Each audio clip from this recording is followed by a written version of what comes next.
Hey, Danny with the DMGT here. We're going to be talking about video games in this one as we bring you our second video in the Best of 2021 series. We still have tech coming up. We just did music, so if you want to go check that out, you can. But we're keeping it simple with this one. Obviously, 2021 wasn't exactly phenomenal on the AAA big heavy hitter side of things, as we're still kind of transitioning into this new PS5 and Xbox Series X generation. But there were still plenty of indie games and lesser known titles that we want to talk about, so in no particular order except for the game of the year at the end, let's talk about our top games of the year. Back 4 Blood, as a spiritual successor to the Left 4 Dead franchise, didn't exactly hit on all the notes that fans of that franchise were hoping for, myself included. And yet, this was one of the games of the year that I played that kept me interested for over a month. It's a very social experience that's obviously much better to play with friends, but it has enough variety in its different levels and missions that keep you coming back in different difficulties. Obviously, the card system was a little bit different for this type of game, but I thought it worked, although there's definitely a learning curve and some time invested needed to really figure out the different playstyles and how the cards affect each other in the different runs that you have depending on your teammates as well. The multiplayer PvP is a nice twist on that formula, but when this game has everything going for it and it's working, it really works. There's enough variety in this game that missions like the one in the mansion where you're finding materials and supplies that you need to bring back to your camp while you're also defending from swarms that are coming in is just a nice variety that keeps you coming back and adds to the replayability of this game. Call me a masochist for coming back to a MOBA after spending 4 years playing League of Legends as my daily driver and getting entirely burnt out from that community, that game, the 50-minute sessions, but Pokemon Unite does it right and it packages it all in a 10-minute or even 5-minute matches. There are legitimate complaints that the mobile community has against this game, particularly how the battle pass can be a little bit of pay to win with the way that items and the item upgrades that you hold work and provide power-ups, but overall they're pretty small time investments to sink in, and it's Pokemon on top of that anyways, so if you're like me and you don't particularly care for playing competitively in a MOBA and get that itch without wanting to sink back into a League of Legends, Pokemon Unite still provides me that perfect snack-sized bites of a MOBA, tilt from throwing and all. Tales of Arise is a JRPG that might not be for everyone, but it's a game and a style that I like playing every now and then. I have played some of the other titles in the Tales of franchise, although I joined most of that community in saying that Tales of Arise is the best one since Tales of Symphonia, which also happens to be one of my favorite RPGs of all time. And while the gameplay in Tales of Arise isn't exactly innovative in terms of action RPGs, it's modernized enough to not feel clunky and feel good enough to play in long sessions. And I'm not gonna lie, there are some generic anime storytelling tropes in this game, like a male and female protagonist characters not really getting along in the beginning, but over time they're gonna like fall in love and something, and that does happen in this game. The characters are actually generally pretty well fleshed out, the story makes sense for the most part in your 50 hours of playtime, and while it can get a little over the top as the story tries to tackle heavier topics like slavery and racism, there are moments of levity, and the happy ending is actually a nice change of pace, which adds it to my list.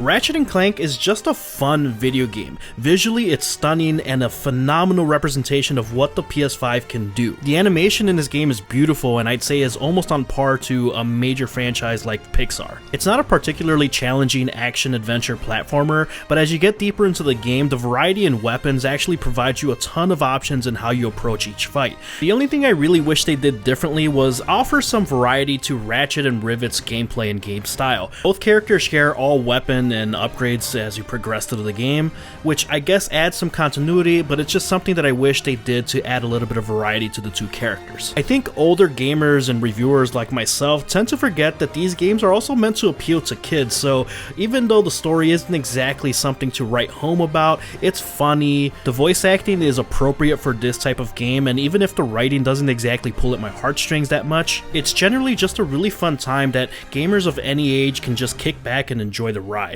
On top of that, it offers enough replayability to go back and play it on higher difficulties if you're looking for a bigger challenge. Death's Door. This is one of those games where you can really tell that the developers for the game that you're playing just really enjoy playing video games. This isn't going to get the critical acclaim of something like a Celeste, Hades, or Hollow Knight, but it's still a fantastic game that pays homage to action-adventure Zelda-like dungeon crawlers. The art style here is very fun, the gameplay and gameplay mechanics work really well and are super tight for combat. Each section offers you enough of variety to use in that section's boss fight that does a great job of keeping you on your toes and prevents you from falling into a single type of playstyle. While there aren't a lot of characters and NPCs that you're going to encounter in this game, the ones that you do run into offer a nice change of pace and levity to some of the more somber tones that you're experiencing during this game. It's a short ride, clocking in at around 10 hours, but it's a very good one. Metroid Dread. I don't feel like I need to sing its praises anymore since I did all of that in my review, which you should go check out by the way, but I'm gonna do it anyways. This game is just that good. Metroid Dread on a Nintendo Switch runs phenomenally. I was surprised because I thought for sure we were gonna get this on the Nintendo Switch Pro based on the initial gameplay and trailer footage. At this point, I don't think a Nintendo Switch quote-unquote Pro is coming. It's probably gonna be more like a jump from a Nintendo DS to a 3DS, but alas, this game is really, really good. Look, I'm not gonna lie, the gameplay isn't exactly on par with something like a Hollow Knight or a Celeste, and for a main Nintendo franchise, the difficulty is actually going to turn away some of the more casual gamers. Still, Metroid Dread is brought into the modern era of Metroidvania game design, and the learning curve is still well worth the effort, so if you want a good challenge, this is a good one to get into, especially if you're not quite ready to jump into a Souls-like game or a Hollow Knight type game. Not to mention, as a main storyline installment in the franchise, this wraps up the whole Metroid, Samus, Zero Mission arc pretty well, and the ending is just super cool if you're a fan of the franchise. So if you're waiting for Metroid Prime 4 like I am, this one's still a good one to play.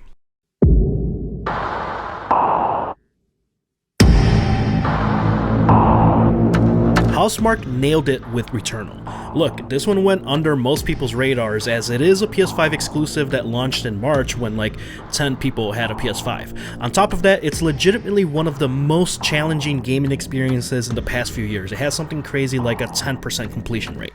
This game will absolutely kick your ass and I love it.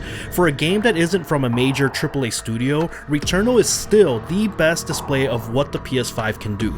Low load times highlighted by its traversal into various biomes, excellent use of the adaptive triggers, arcade levels of replayability, an incredible sound design that is an absolute travesty they didn't win that award at the Game Awards, and incredible mechanics on top of a deep challenge that will satisfy even the most obnoxious Soulsborne purist. While Returnal is mostly focused on its gameplay mechanics and the different biomes and world building that it has, there is still an enticing, if not slightly obtuse, story to discover through gameplay. The ending leaves things generally open for interpretation, but for a story about reliving your past over and over that has been done many times in media, it still provides a fresh perspective to loss and grief. Returnal has become one of my favorite games of all time and is undoubtedly my choice for Game of the Year.